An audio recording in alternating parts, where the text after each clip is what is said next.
ఓం నమ శివాయ అండి. ఇక ఈరోజు ఈ వీడియో ద్వారా మీ అందరికీ శివునికి ఏ విధంగా అర్ధ పరీక్షణ చేయాలో చెప్పడం జరుగుతుంది.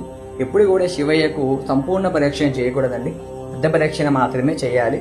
ఇక మా ఆలయంలో చంద్రమౌళీశ్వర స్వామి వారికి అర్ధ పరీక్షణ చేస్తూ మీకు చూపించడం జరుగుతుంది. చూడండి అందరు కూడా.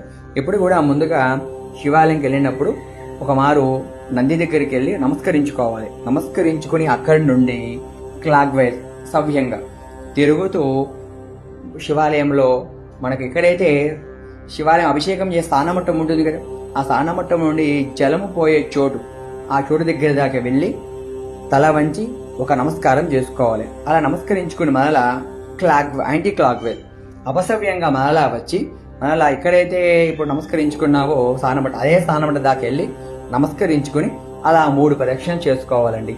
3 ప్రదక్షిణలు అయిపోయాక ఆ పిమ్మట నంది దగ్గరికి వెళ్ళి